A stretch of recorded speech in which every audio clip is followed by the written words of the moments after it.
Hi, everybody. This is Michael Reeves coming to you Tuesday afternoon as we are just joining the StratFan Forum Draft League Conference Championship between 14-2 Ferdon and 15-1 Cave Creek. Ferdon opened up the first possession, drove the length of the field, and scored a touchdown. So they are up early on Cave Creek, 7-0. I will be sharing with you more details as this game goes along, but I wanted to make sure that we got this broadcast started. I just came back home from work, so I'm trying to hustle this thing through.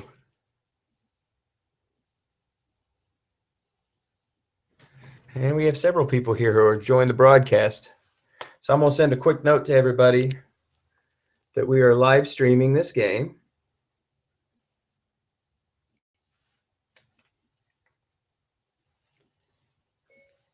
Hey everyone, I'm live streaming the game on YouTube. Period. Check out SFFDL Cave Creek.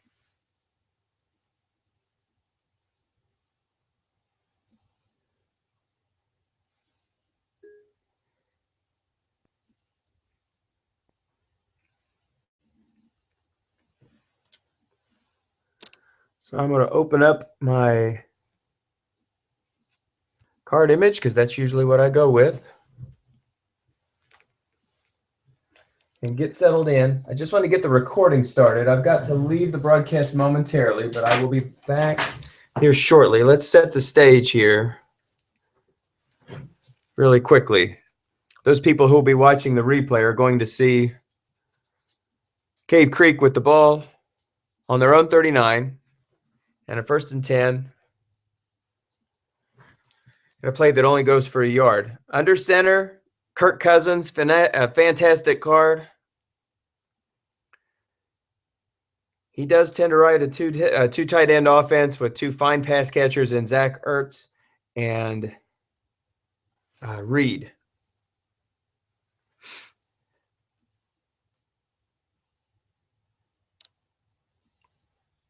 His wideouts are absolutely phenomenal.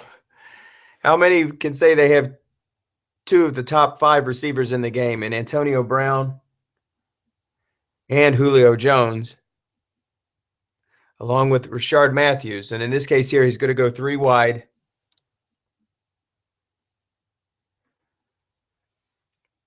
Ferdon, has certainly gotten it done this year. Not a super strong secondary, with a 6-4-0, along with a 6 strong safety, but it's like a 5 free safety there.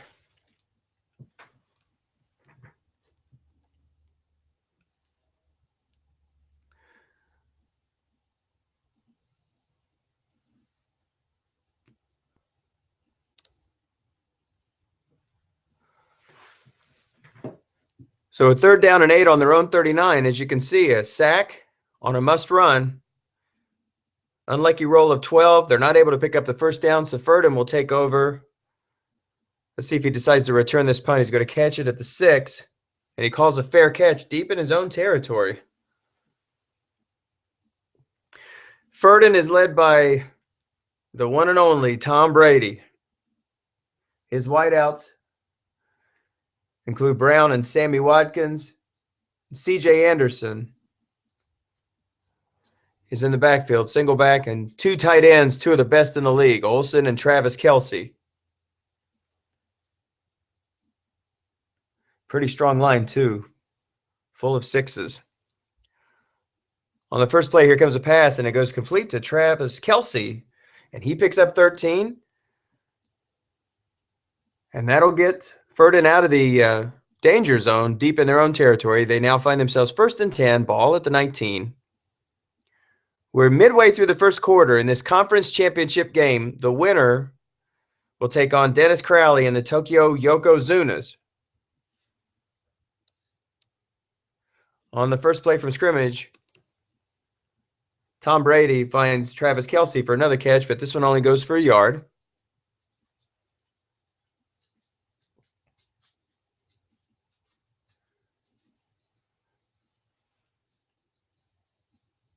Cave Creek features a dominant defense, full of 5s and full of 6s. Going to have a tough time moving the ball on either one of these two teams. They're both very strong defensively and both very good coaches. Weapons on both teams. This is going to be an outstanding game. It's going to be hard to pick a winner. But Ferdon, on their first drive with a touchdown, we joined the broadcast late. So in just a moment, we'll see how exactly that took place. Here comes a pass to Sammy Watkins. It's complete, 12 yards, and a first down, ball at the 34. So there you get an indication the first touchdown pass was thrown to Wilson, a 17-yard pass from Tom Brady on their initial drive. And that's how Ferdon is ahead. So with 5 minutes to go, ball on their own 34. Here comes an off-tackle right to David Johnson. Guest pass, but he rolls a 5, which usually means trouble. And in this case, no gain on the play.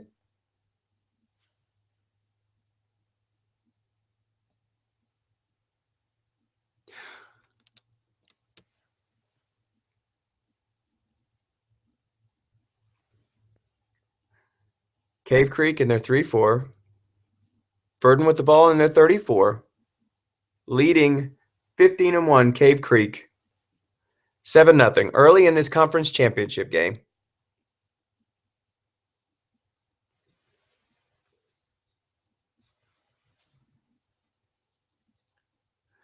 Second down pass to John Brown, and it's complete. Guessed right by the defense. But on Tom Brady's card, that's a 27-yard pickup. So now they find themselves in Cave Creek territory at the 39. So guessed right, not much of a chance of a completion, but in this case, he got the roll. So first down. Here comes a run to C.J. Anderson. And on first down, he picks up 7 yards.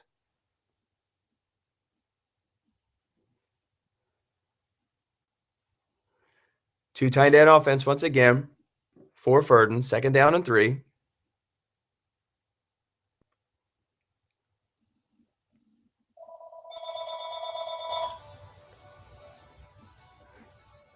Here comes another off-tackle run, this time to C.J. Anderson. The play is guest pass.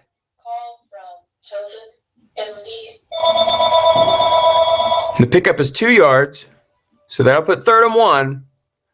That'll lead to 3rd and 1 for Ferdon. Ball on Cave Creek 30.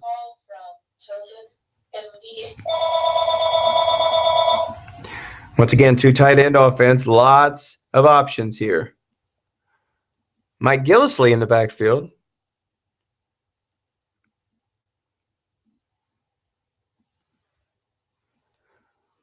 For Ferdon.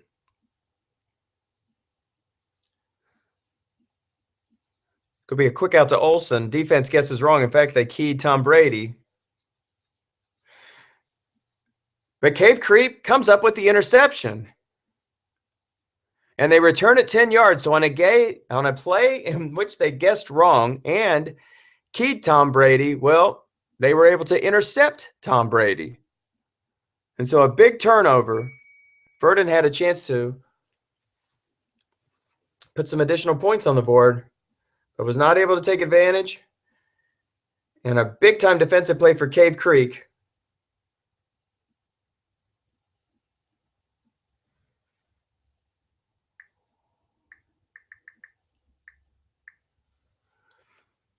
And Ferdon on their first play answers with a sack.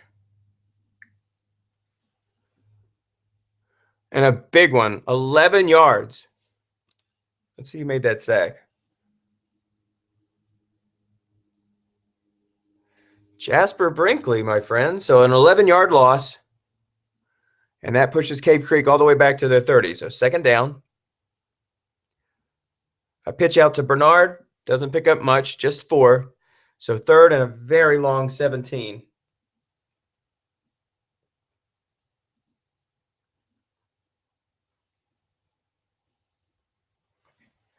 So Dennis Crowley has just sent me a text and wants me to invite him to the broadcast. I'm going to pick that up here momentarily after this play. So third down. Here comes the bob to Rashard Matthews.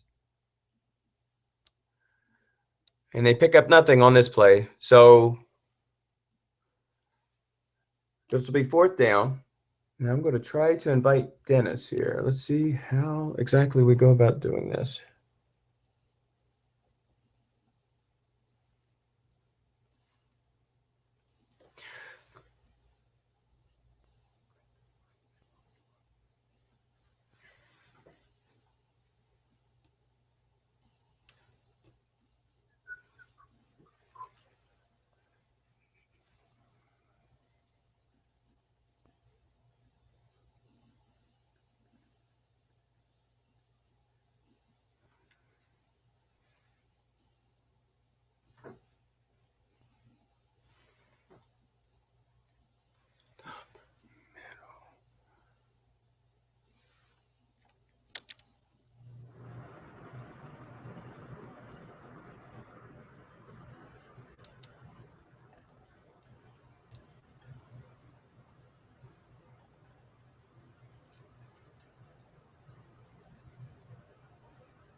Okay, so hopefully I have invited Dennis to this broadcast. So let's pick up the action again. It looks like Ferdon has taken over at their own 20, 2nd and 15.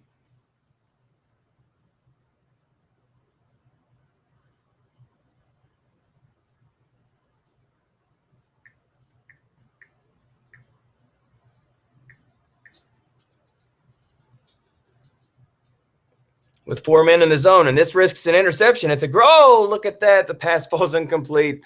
Wow, that would have been a big play. With 4 men in the zone, Cave Creek is especially dangerous. So Ferdon lucky that that ball falls harmlessly to the ground. 3rd and longs are a very dangerous proposition if it winds up on the defensive card, especially with 4 men in the zone.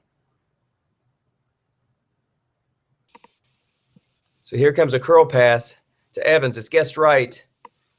It'd be a must run, but there's nothing on this card that's going to get him a first down. It'll be just a yard gain. Hey, Michael. Bring up 4th down. Michael, can you hear me? Yes, I can. Okay, great. So keep on doing what you're doing. I'll jump in when I feel the need, but you're doing a great job. Please do. Matter of fact, I'm going to take a break here in just a moment. Got to make a quick call here. I just rambled home from work here just a moment ago. One thing that if you can do, you see in the little box at the bottom, you can you can click on my box and share my screen, because my screen is a higher resolution, so you get more of the stuff on the field. Please, I will do that. Not a problem at all. Just say, and you can keep doing the play-by-play. Just present my box to everybody. How about that? So I click the U button, and then what happens from there? You up there in the corner, you say present to everyone. You share my screen or something like that. I can't remember exactly what it is. Well, let's see. There's a little arrow right there. Yeah, you are screen sharing. Yeah, okay. Great. So great. Now my screen's my screen's up there, so they can see my screen, and you keep doing the play-by-play by looking at the game. Okay, thank you, Dennis. I appreciate it. So it looks like Ferdon jumped on top, had a chance to go up by 2, and then that interception kind of put a damper on their drive. And here comes Cave Creek.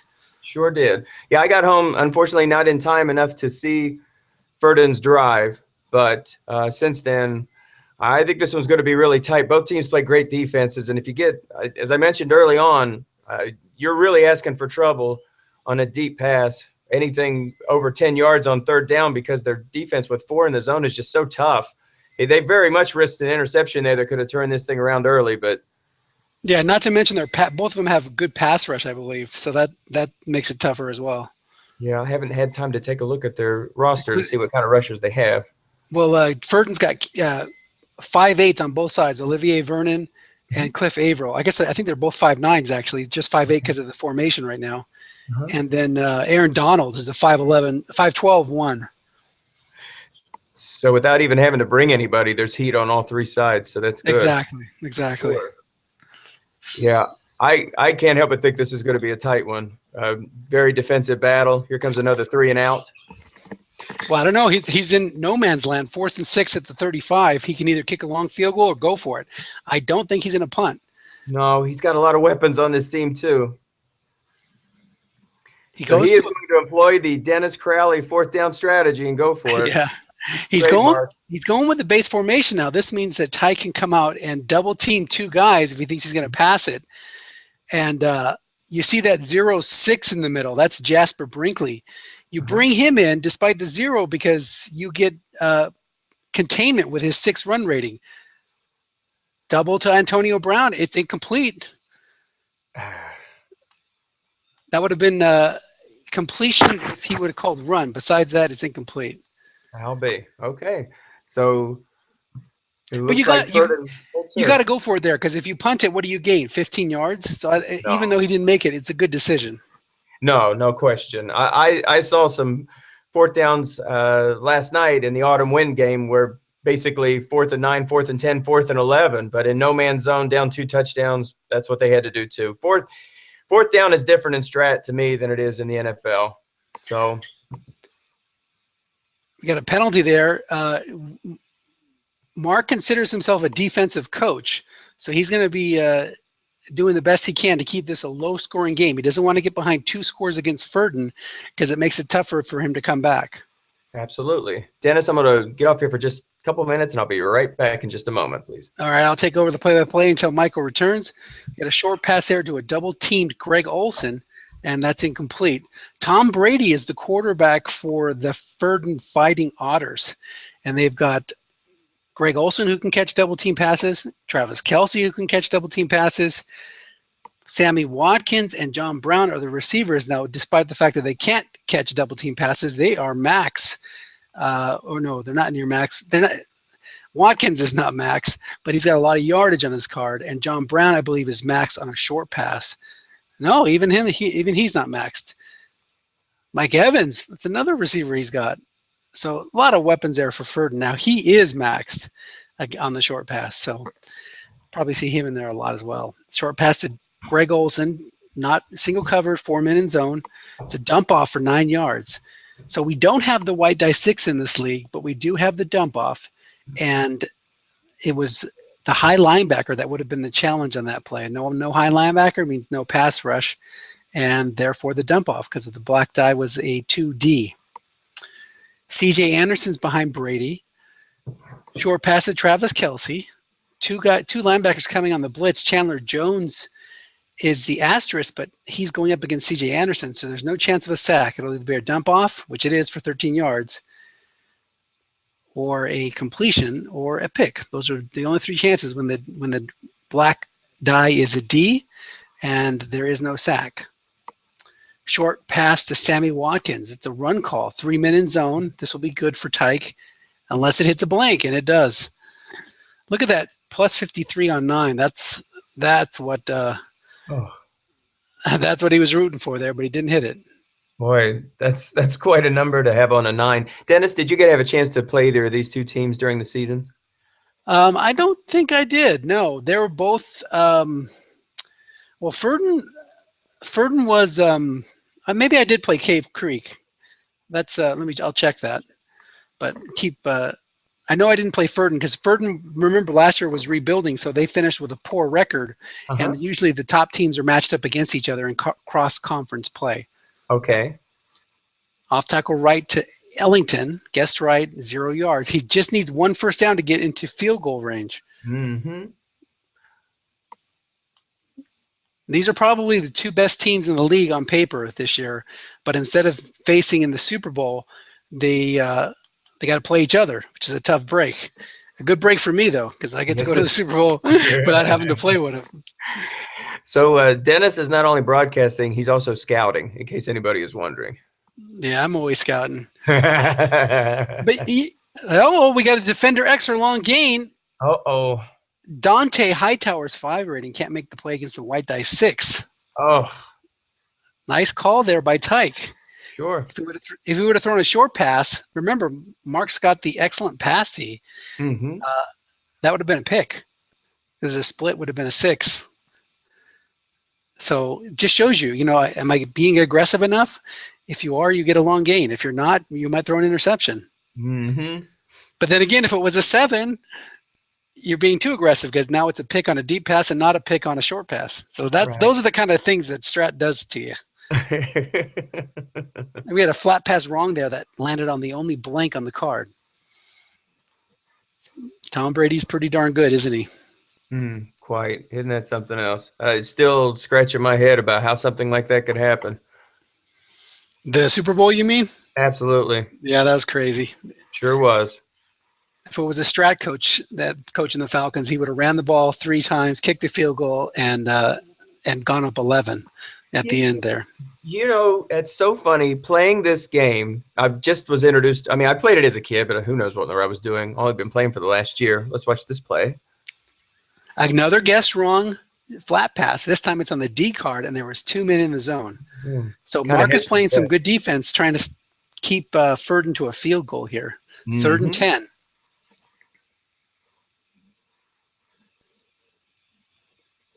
Yeah, it is an eye-opening game to help you figure out the strategy that the real coaches are playing. Well, and I'm sitting among a group of people, and I'm just in disbelief watching Atlanta go backward after that wonderful Julio Jones catch that was completely wasted. And I'm almost to the point where I'm lecturing people, if they just run 3 straight up the gut and don't get anything and pick it off with a field goal, this thing is over. There's no way that they can, well, again. Even taking 3 knees, it's a double team correctly by Mike Evans. Mark is calling a nice game. Great call. Incomplete. So he will have to settle for a field goal. He's got to be happy with that. Look at Tyke's offensive line, though. 4 6s in run blocking. That he can go up top with Brady, but he could just as easily pound it up the middle. So that's a tough offense to stop. 10-point lead now for Ferdon, as the field goes good. If the Stratomatic people ever watch these, who knows if they do? I would hope that they would. Just to offer a suggestion, since we now are going with split ratings, wouldn't it be a nice thing if they could figure out how to animate that? Yes, that would be good. That would be nice. Thinking about it from a programming standpoint, there's not enough room for 2 characters. So when do you show the run call rating, and when do you show the pass call? That's the tough part. It is the tough part. You are correct. We might be stuck here. Mark is asking if we're disconnected. Nope, just Tyke didn't hit the button. Probably, I do this too when I'm playing. I'll get up and grab a drink real quick on the kickoff, thinking I have a few seconds to get back before the other coach notices. So maybe that's what Tyke did. Well, last night it really affected the game I was calling. There was a kick return, and basically it was the magic kick return that you couldn't see. Yeah. And on one of them was a fumble. Yeah, it's not that you can't see him. It's just that you're a little bit slower on the sync, and so you're a little bit out of sync as a spectator. But hopefully it's coming through on mine. So that's the other reason why I wanted you to share my screen. That was an end run guessed wrong, but it was on the D card for 3 yards. Long pass to Antonio Brown here. Single cover by 5, no men in zone. 27% chance of a sack here. Let's see if Ndamukong Suh can bring him down. He does not, and it's a dump off for 7 yards. So how do you like this rule set with no dump off, or with the dump off but no white die 6, as opposed to Autumn Wind, which has the white die 6 and no dump off? With experience, I'm going to have a little bit more understanding. For right now, it seems a little confusing, especially, in games where you feel like you've guessed right, you've done everything you possibly could to make a call, and then here comes, the dump off, and it's like, my gosh, how do you stop a team when everything that you call is right, and yet still they wind up getting first downs? But that's how it happens in real life. Yep, absolutely. Quarterbacks will scramble out of the pocket and throw it on the run, and that's what you're seeing. So I go back and forth on it. I don't like it from a game standpoint, but I think from a realism standpoint, it may make sense. Linebuck to Le'Veon Bell, guess right, but the center, that's Rodney Hudson, makes the block and springs him for 10 yards. That'll be 2nd and 5. after a offsides or the game says offsides, but I always look at those when they're on the offense as a false start. Mm-hmm. So Yeah, when does the offense ever line up offsides? So you're gonna have to use your imagination on some of those. 2nd and 5 now. Why, that could be one of the improvements Stratomatic makes in the game next year. Who knows? It's that they won't even waste their time on that. They got bigger fish. Linebuck to Bell goes for 4 again. Again, thanks to the blocking, left guard Ramon Foster does what he does and opens up the hole. 3rd and 1. Mm-hmm. Gio Bernard's got a great card. He's one of those sneaky backs that can catch and run. He's a Yak A, which we use in this league. Mm-hmm. Isn't it funny, though? I mean, only in Stratomatic would you see a situation where Le'Veon Bell, we need to have Bernard out there for this play. Yeah, different. There you go. It's all about the card. I was a guessed wrong. He guessed pass, but because he threw to a guy that the linebacker had moved, or he tried to double him with a linebacker, so it was an empty zone, and that made a guess wrong on the receiver card. Picked up 11 in the first down. Go ahead. I feel like I'm taking away your play-by-play. Do the play-by-play. No. I'm enjoying this. I like to. I'll be the color guy. That's perfectly fine. I like to sprinkle in. I was just getting ready to say, how important of a drive would this be, considering Cave Creek's going to get the kick here at the half? They sure could put some points on the board. They really need to put something here. Well, that helped. The personal foul there, and that moves Cave Creek just about into field goal range. Any way you can get it. And they bring in Benny Cunningham. Now, there you go again. No, Le'Veon Bell, Gio Bernard, you guys stay on the bench. I'm going into the game. My name is Benny Cunningham. What can Benny do? He's a Yak B. He's a good receiver. And he's got some short gains. He does. But he also fumbles off tackle left to Benny Cunningham. And Ferdon has stripped the ball away. Benny Cunningham on a guessed wrong fumbles 2.2% of the time. Oh, mercy. So it was 20 out of 1,000 on the random roll, and he coughs it up. Not only does he cough it up, but Ferdon recovers. And I'm sure you've heard this on my broadcast before. What happens? Big plays, turnovers, and penalties will tell the tale in these playoff games. And, man, was that a big play and a turnover. A big turnover. Yes, it was. And if this were the NFL, isn't the first play usually to throw it about 1,000,000 miles downfield? But instead, he decides to go for a quick run, only picks up one on the play. Well, he's got 3 minutes left in the half, and I'm not sure who got the ball first, but he wants to use up all the time here and not give Cave Creek another possession in the first half. I mean, I think he plays defensively here, just tries to get into the half down 10-0, doesn't take a chance. But you got Tom Brady, so you can be aggressive, but you just don't want to land on that D card with 3 men in the zone. He's sticking with the flats this game, and I think that's a good plan. Flat pass right to Kelsey with a run call that goes 10 yards. There's a flag on the play, and it's personal foul on Cave Creek. Now in our league, we give everybody the same penalty card. That was a change this year, so it's supposed to be even and random, but they can hit you at some bad times. That gets Ferdon into Cave Creek territory. I think I said earlier, you don't want to fall behind by 2 scores. You can fall behind by 3 scores here potentially. Off tackle right to David Anderson only gets 3 yards. If that had been guessed wrong, that was only going for 5 yards. Well, I think David Johnson has the big number on end run or like a plus 47 on one of those columns.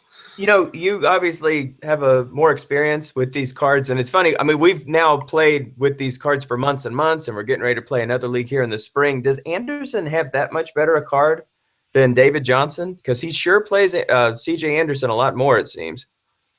No, I just remember in our league, we have a strict 10% usage rule. So in the playoffs, he can only run David Johnson. You add up his catches and his carries. Let's look at it real quick. So, I can't see it now, but I'll look at it next time he comes back in the game. Sure. But he has like 125 rushes, and I'm sure he has like 20 or 30 catches. So you're looking at like a strict 15 or 16 touches for David Johnson during the game. Now he brought in Andre Ellington. Ellington's a great receiver. He can go deep, but he also is limited. So he has 4 rush, 5, 6. So he has a strict 6 runs and or passes. The white die one bit him in the butt there on 3rd and 7 as he tried to run it to get a little closer. So he'll have to punt here, 4th and 7 at the 43. But he was trying to run to get into like 4th and 2, 4th and 1. Sure. Then he would have gone for it. So that's why you see Tyke mixing in the backs. He's got a 3-headed monster: David Johnson, C.J. Anderson, and Andre Ellington. So you know each of those guys gets a strict number of carries. That's the same way with me with Spencer Ware. I only have I think it's 8 carries or 8 touches for the game. So I have to be very judicious. That's why you saw so much of Frank Gore in my game. Absolutely. So Cave Creek does get another possession here, but they have to start at their own 2-yard line. What would you do here, Michael, if you were the offensive coach? Are you going to go big?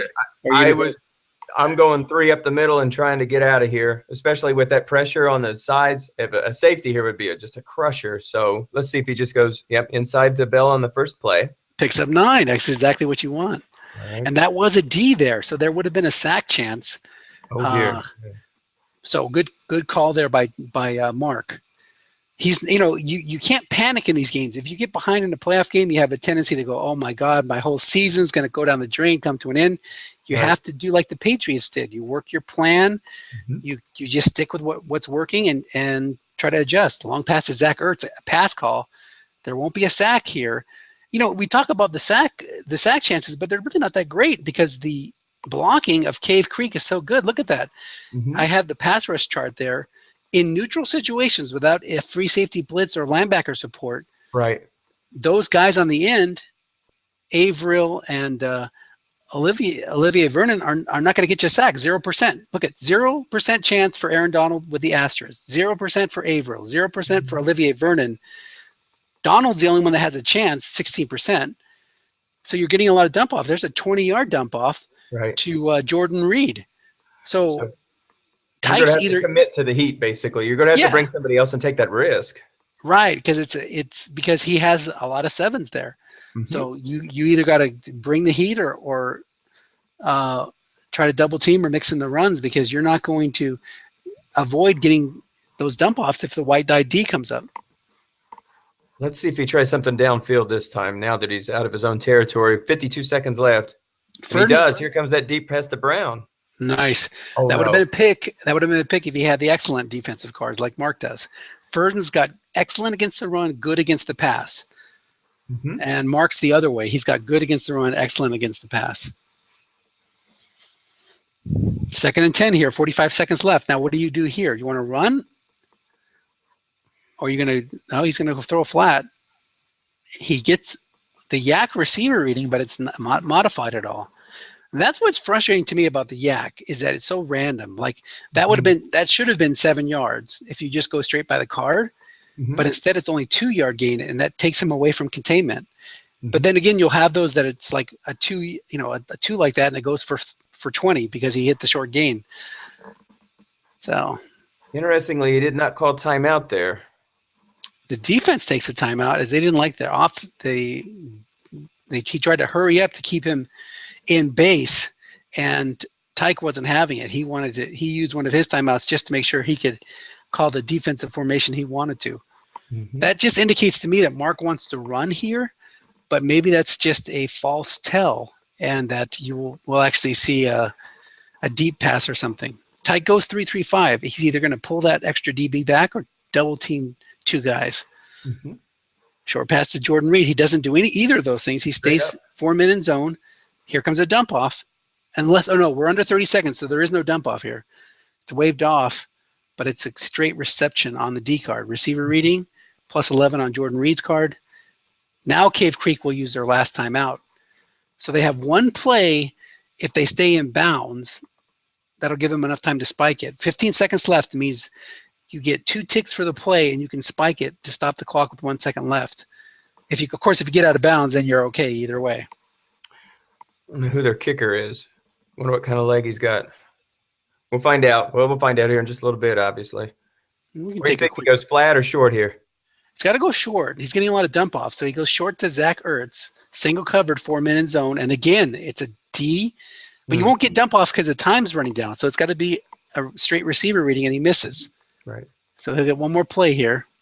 I think the dump off is waved off with 30 seconds or less, or a minute or less left in the half. So the dump off doesn't work anymore. Mm-hmm. So there's a little tidbit. Did you know that? No, I honestly, this is why I'm playing color at this point, because I'm learning as we go. These are the kind of broadcasts I like to listen to again and again.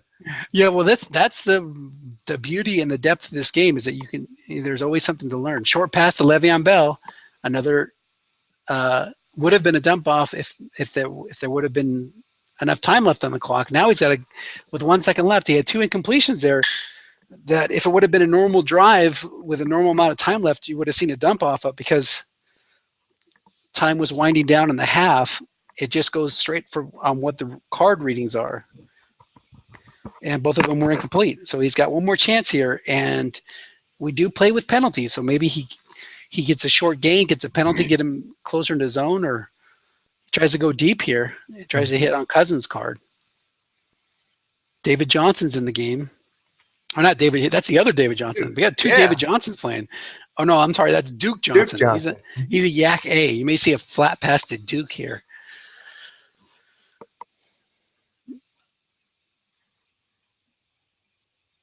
Julio Jones, Antonio Brown. How would you like that for your 1-2 receiver combo? Can you believe that? That's amazing. Pretty nice. Yep. I think Mark was talking before the season about trading one of those guys. Good thing he didn't. Those guys are studs. Both of them are. You suppose we're stuck here, or? No, I just think they're thinking. I think there's nothing that got us stuck. Although it could be that we're into the half. Nope. See, we're just thinking. Long to Duke Johnson. Single covered, and there's a sack. See, now that was an asterisk challenge, but because he threw it to the halfback, he doesn't, he's not there to block. So it's a straight sack. Correct. Interesting half. I think we both expected this to be a close defensive battle, and that's the way it's turning out. We had the one break, the interception. What else happened in this game? Let's take a look at the ball possession.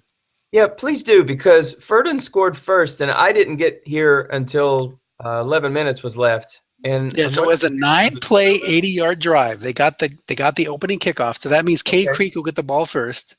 They drove 9 plays, 80 yards, and got a touchdown. Okay. Then they got the ball back, and they were going in for another touchdown, or at least threatening to score when they threw an interception. And then we saw a drive later on that led to a field goal. Mm-hmm. So there we go. It's going to be a kick 3 yards deep. Takes it out and brings it to the 20. Benny Cunningham has that plus 99 on 2.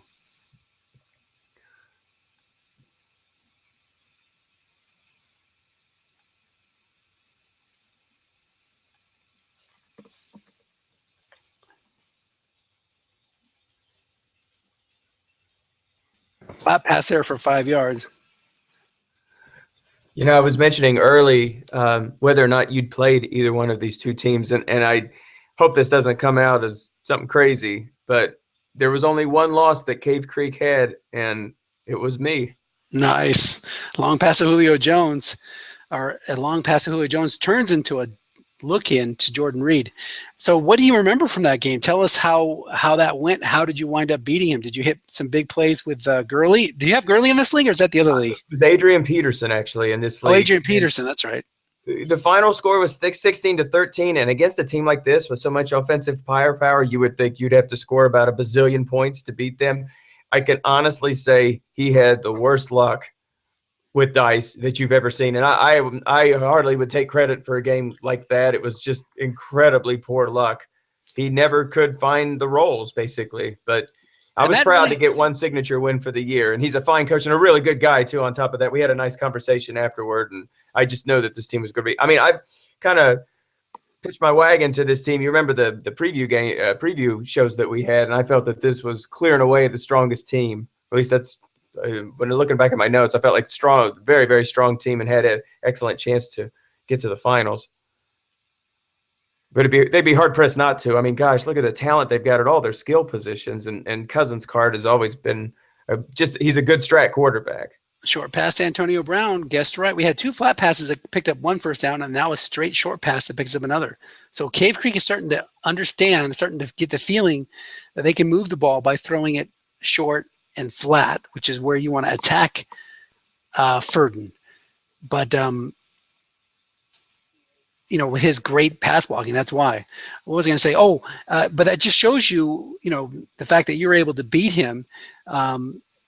Even the best team can fall on any given day. That's just like in the NFL, just like in, the same thing happens in strat. If you get the right rolls, you get the right breaks, you can win. Yep. You can beat anybody. That's true. That's offensive onside guard makes a block, and that picks up 6 yards.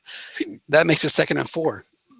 Now, by contrast, Ferdon beat the bricks off of me, so that was more like it.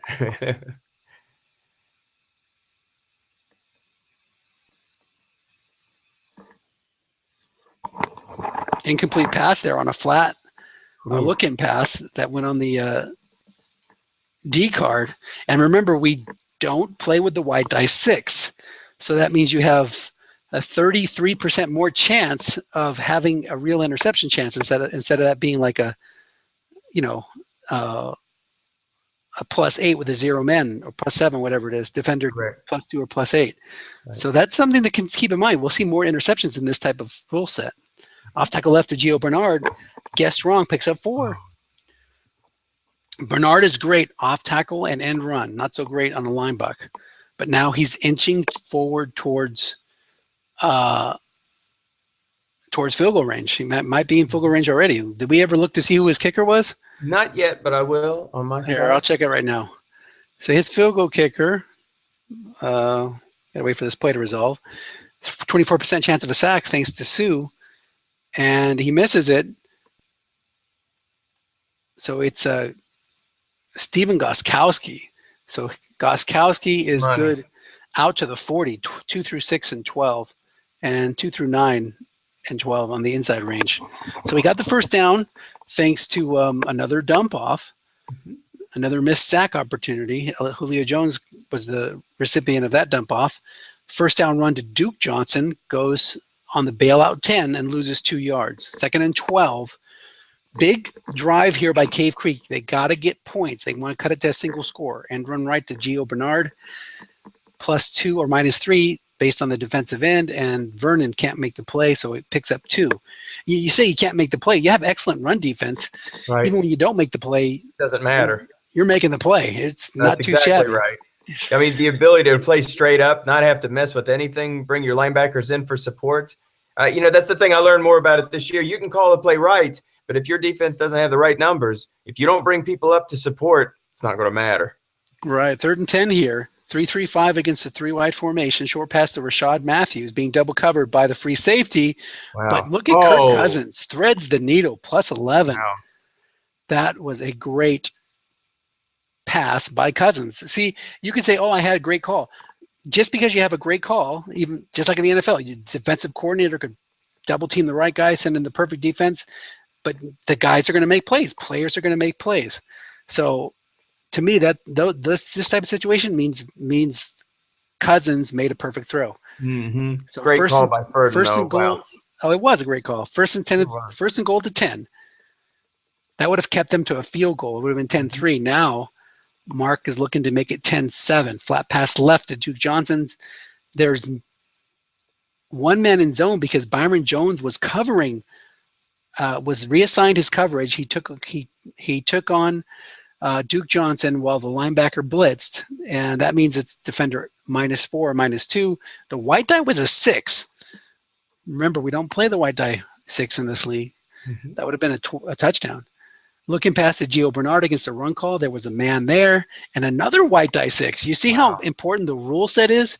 Yes. You really don't. I don't know if you want to flat as much in this rule set. Mm-hmm.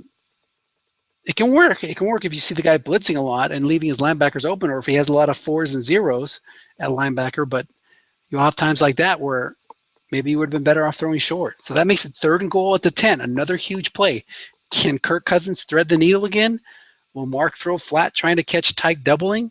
What do you think here? What are you going to do? You tell me what you'd call if you were Mark. I'm thinking he's going to be trying to pick on that 0 in the corner. Let's see if he goes to Antonio. I think he's going to Julio with the double team receptions or Antonio. You're one of those two. But Antonio with the 0 on him, he's going to definitely get doubled. You'd have to So think he would. he doesn't. Short He pass to doesn't. Le'Veon Bell. Mark outsmarted us all, but it wasn't a good roll. And there's a holding call that'll be declined. So 4th and goal. Here comes the field goal. Gostkowski's 2 through 11 at this range, and it's up and good. So 10-3, an important drive for Cave Creek. They ate up a lot of time, but they did get points, and it's a 1-score game here. So this is an equally important series for Ferdon. They don't want to give the ball back right away. They want to keep it. They want to drive down and get points. Of course, it's easy to do that when you have Tom Brady backed up by David Johnson. I see them trying to keep the ball on the ground this drive. Let's see if they don't try to challenge that really solid pass defense.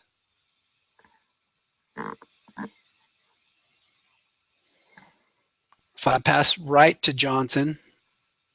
Oh my! There's the time where that yak comes in handy.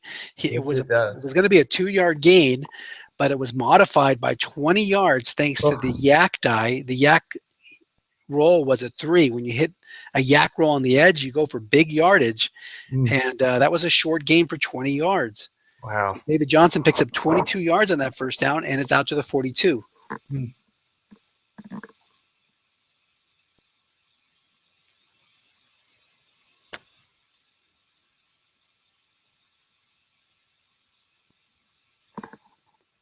Flat pass left to Johnson. There's a sack chance, but there won't be a sack because it's 0%. Dontari Poe against Alec Mack. And it's a short gain on the quarterback's card. Tom Brady, there's been times where he hasn't had the greatest flat pass cards, and this one isn't a top flat pass card, but it's solid. And when you roll 3 on modern-day quarterbacks, most of the time that's a short gain. 197 yards, a touchdown and a pick already, closing in on 3.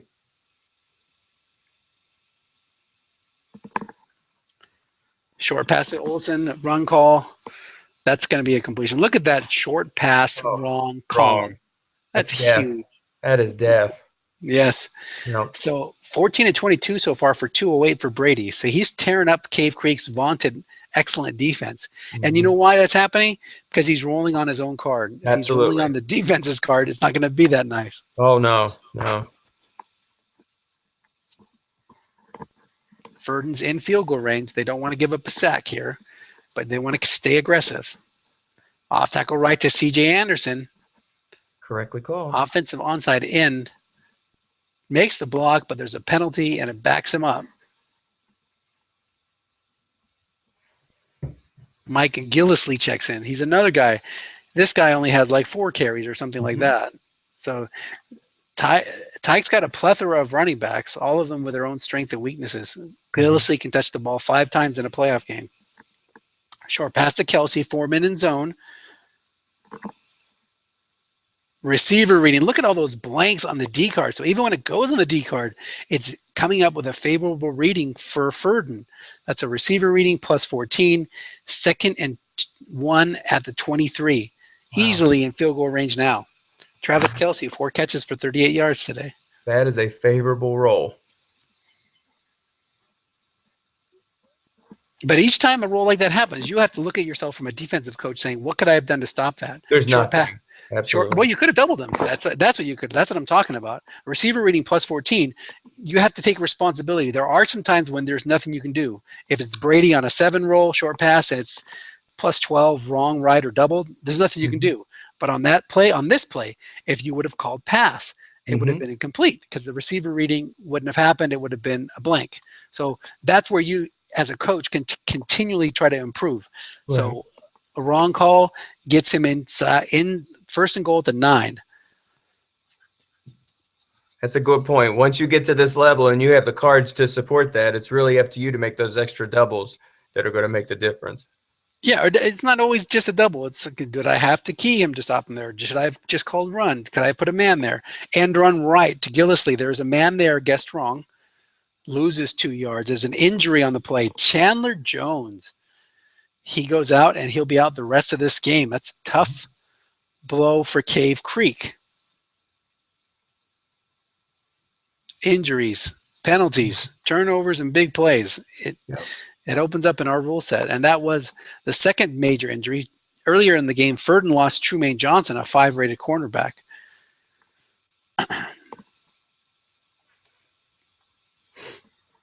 Dion Lewis checks in the game. Look at this. I'm telling you, he's got a stable of guys. He does. Dion is a Yak A, so he could be, looking for him, or at least getting. Oh my! It's an interception on a correctly doubled flat pass. Cave Creek comes up with a huge play.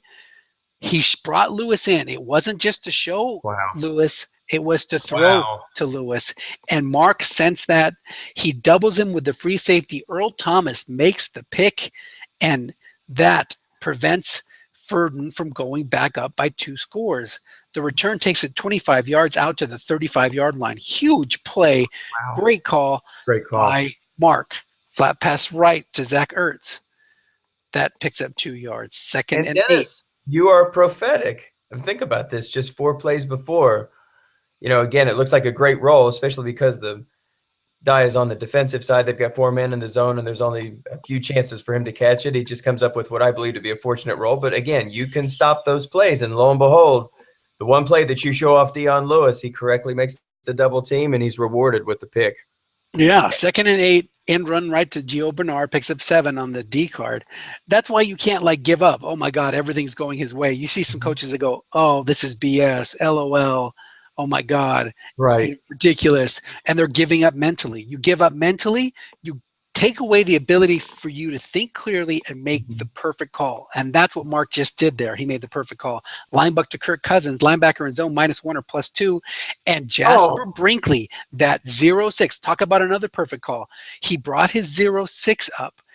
Most coaches wouldn't play that 0-6. They just hate having that 0 in a flat pass zone. But look what he can do again on a run call. So boom, there you go.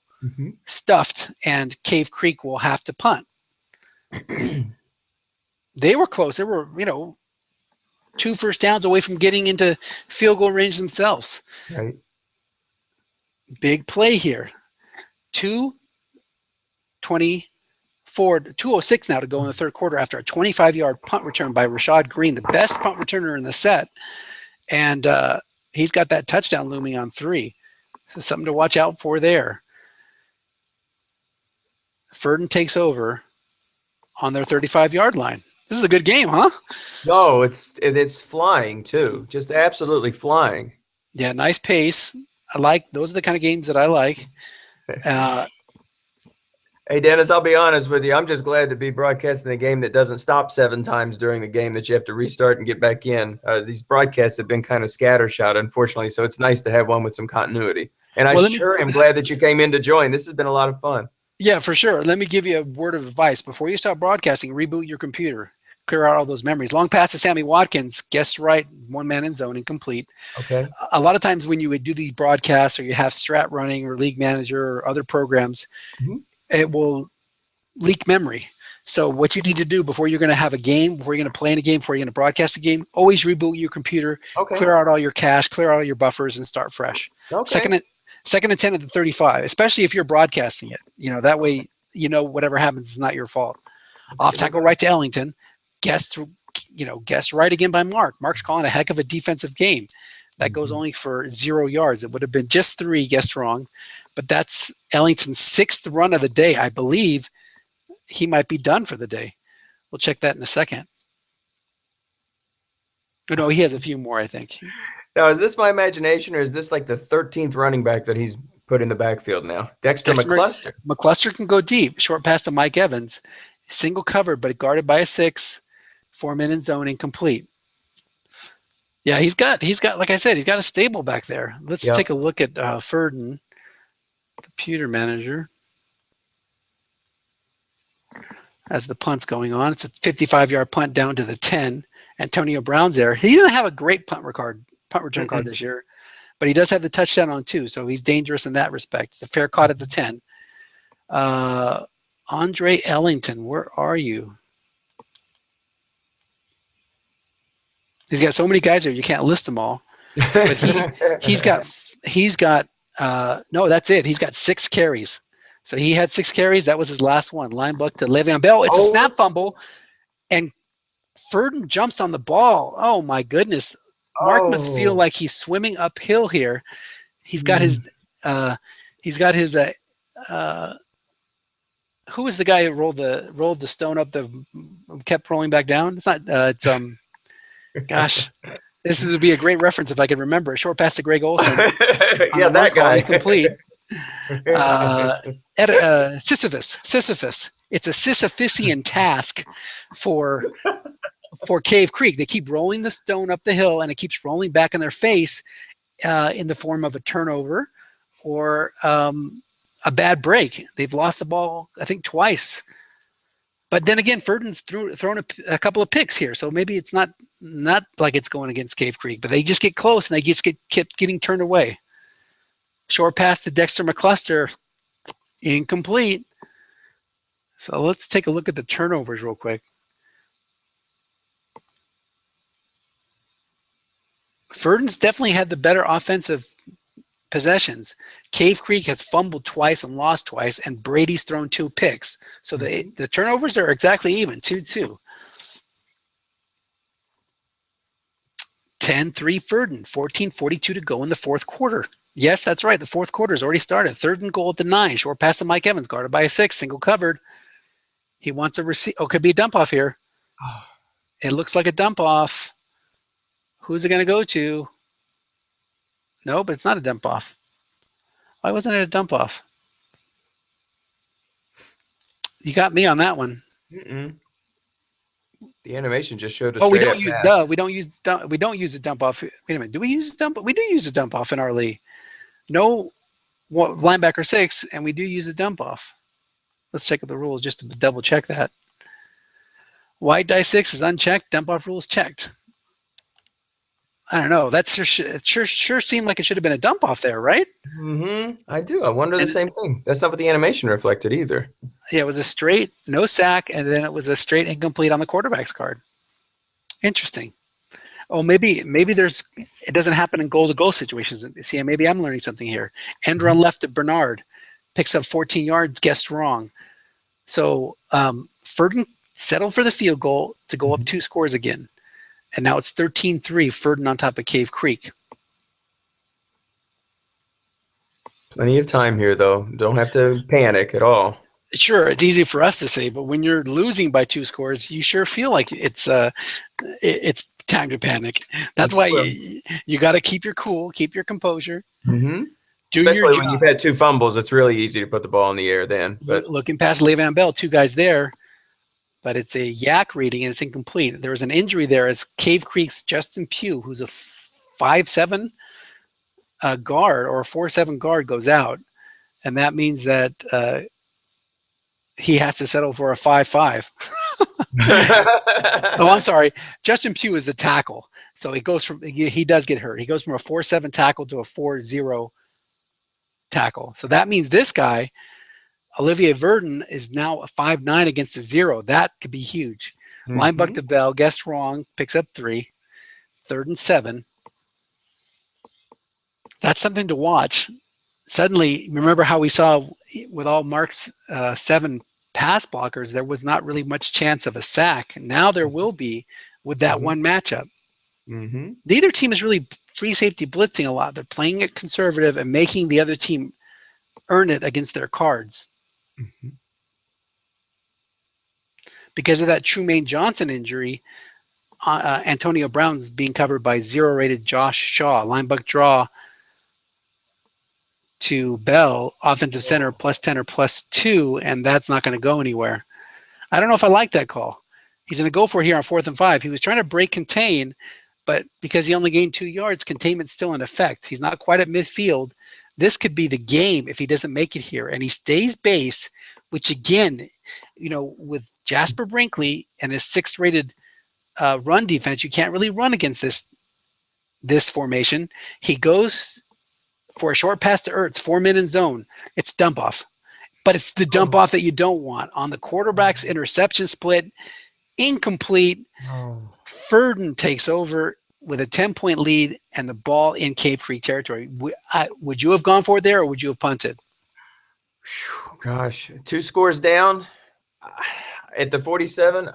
I think I would have gone for it there too. I know that's kind of a crazy call in my mind, but I think I would have done the same thing.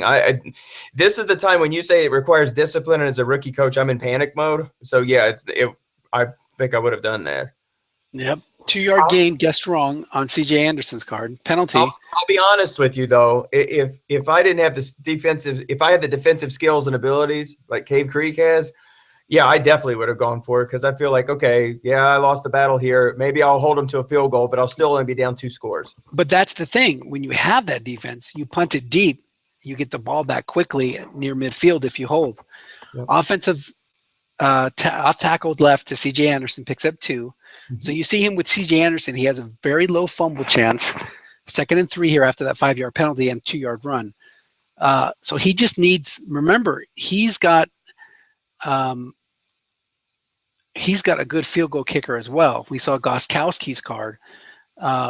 Tyke has Dan Bailey, who's 2 through 6, 11, and 12 out to the 37. So he just needs another 5 yards or so to make it viable to kick a field goal and make Cave Creek score 2 touchdowns. Mm-hmm. Short pass to Greg Olson, 3-man in zone, guessed right.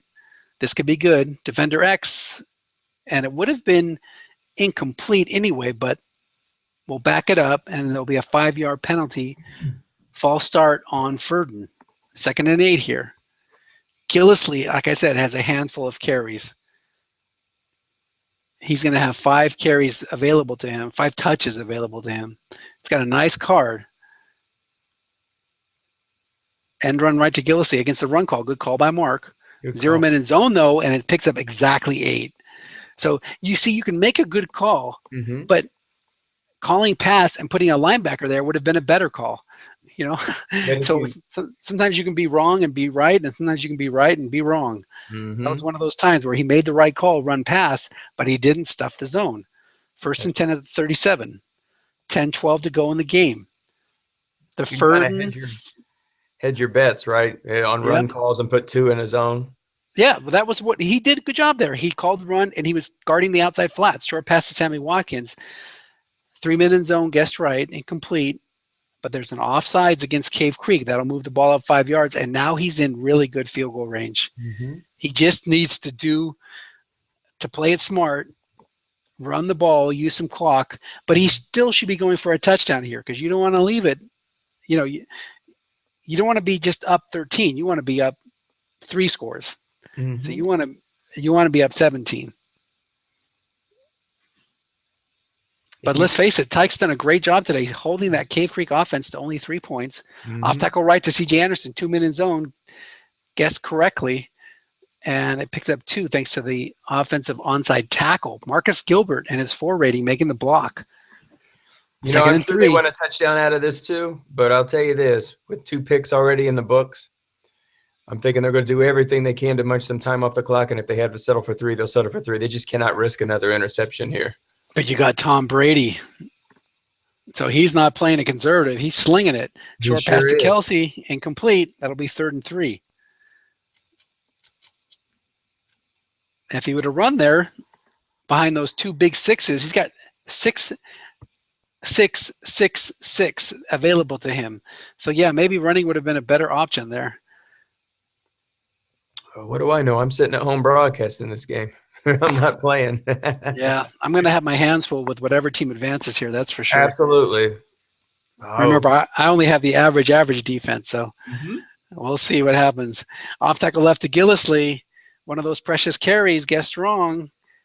This is going to be a 1st down, and it goes for a short gain, 15 yards. If there's a penalty, offsetting penalties. So back it up and give Cave Creek another chance. If he had guessed run, it would have been -1. But you really are on the horns of a dilemma with those kind of cards. Gillisley, if you guess him wrong, look at this. Long gain, short gain, +3, +2, +5, short gain. It's got a lot of juicy numbers, some big numbers at the edges. Yeah, but guess wrong on Tom Brady's card. Exactly, and that's what we're seeing right here. 3-man in zone, guess wrong. Brady's card's going to be a 1st down, and it is. Given. But even if you had called him right, even if you had double-teamed the guy, that 12 is Mr. Brady's magic number.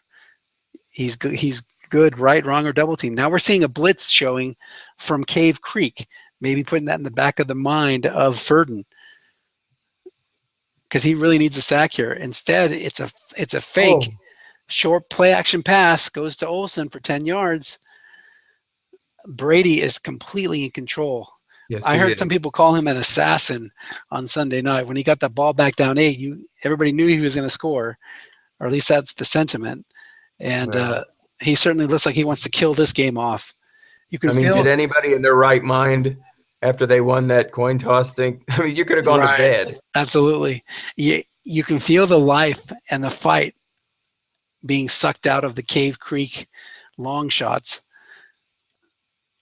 Or the Cave Creek War Eagle. I'm sorry, what is he? He's War Eagle in this one. 13-3 Ferdon. They got the ball, first and goal, short pass to Marcel Reese. Guessed wrong. If it's on Brady's card, forget about it. It's a receiver reading plus 15, touchdown. So that puts Cave Creek behind the 8 ball, down 3 scores pending this extra point. It's up, and I believe he's 2 through 12 good. So, yeah, he's good. It's good. I would have taken some crazy block number of 1 in 216 chances to get a block, and it did not happen. So 20-3, 17-point lead. It certainly looks like Ferdon has 1 foot out the door and into the Super Bowl. What do you think? It's looking pretty positive. It's Looking trending really that good. way, certainly. Well, you know, if you're Cave Creek, you're going to get 2 possessions. So you need to score touchdowns on both of those, and you need to get a stop. And then you need a turnover or recovering the onside kick, something that gives you a quick second possession or third possession. Are you surprised? Whoa, look at that. Looking past to Jordan Reed, gets modified by 24 yards, and that takes it quickly close to midfield. You know, I can't even get the words out of my mouth. I was just getting ready to say, are you a little surprised that they're still going too tight? He likes his weapons there. Both Reed and Ertz are good yak catchers, I believe. No, Ertz is not. Yeah, maybe it's time to go 3 wide. Long pass to Julio Jones, single cover, 1 man in zone, incomplete. Well, especially to draw out that third cornerback, which isn't very good. So right. That takes it under 7 minutes. But again, you're trying to score as quickly as possible, and the way you do that is doing like he's doing now, 4 wide with Duke Johnson in the backfield, who's a good pass catcher himself. Look into Johnson, picks up just 2. That'll bring up 3rd and 8. If that had been a 7 on the defensive card, it would have been a short gain. So it's the little things in life that can turn these games. Ferdon firmly in control here. Short pass to Julio Jones, 90% chance of a sack. What did I tell you? Denzel Good has a 0 rated pass block. You got to have good backups, and he can't handle Olivier Vernon, and that is going to make it 4th and 15. And if he doesn't pick this up, it's over. Yep. Even now, it's not looking promising. Long pass to Brown, incomplete, and that's going to do it, folks. Yeah, there's 5:42 left to go, but you're going to see Tyke bring in his best, lowest fumble halfback, and he's just going to run the ball. Forget about Marcel Reese. He fumbles it, so he won't be giving it to Reese. He'll keep it with, there he goes, a sneak to Brady. That's got to be a low fumble chance. Sneak to Brady or a run to C.J. Anderson. And he's just going to grind this out. The only thing that can hurt him now is a turnover, and there's no reason to throw against an excellent pass defense when you have this type of situation. Line book to Brady again, picks up a yard. 3rd and 7.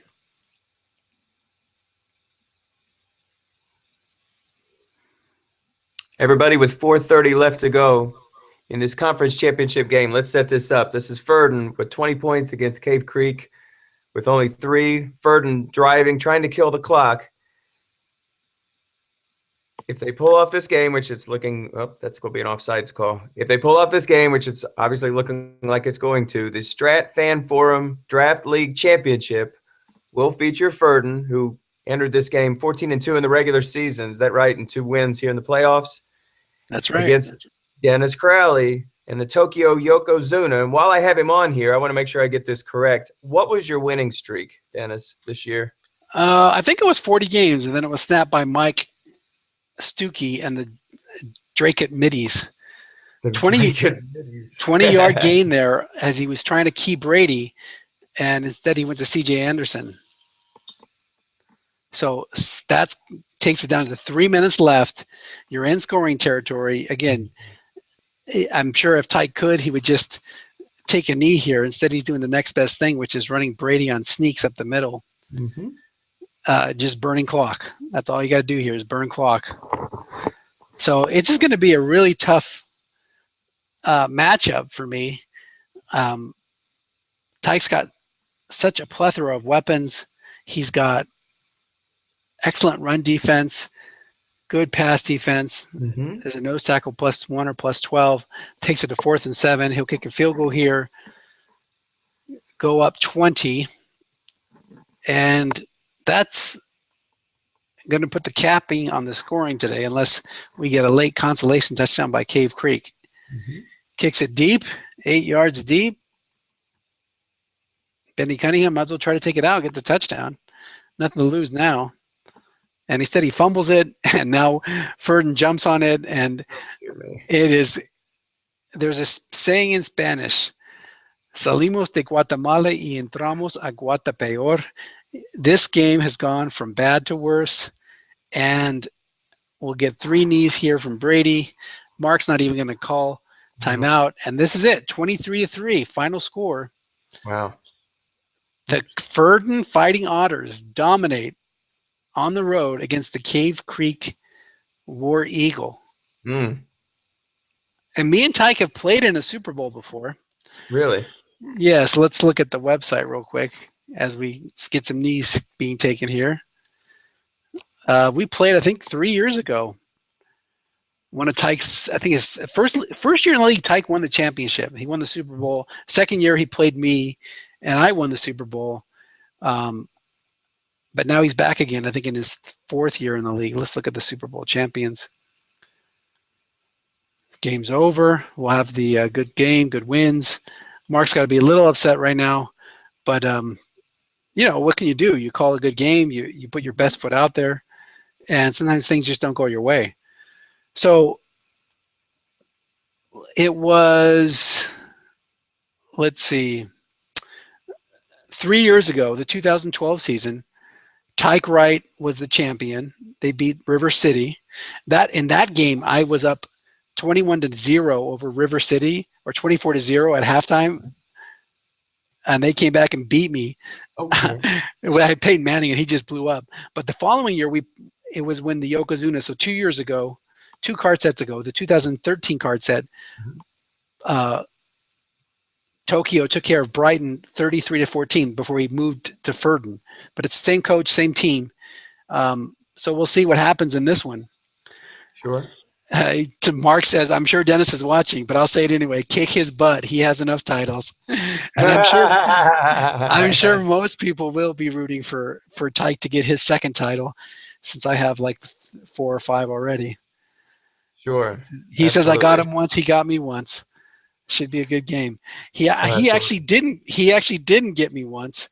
He got River City. He's remembering his championship, but I should have played him in that Super Bowl, but I didn't make it. I got knocked out in the conference championship game.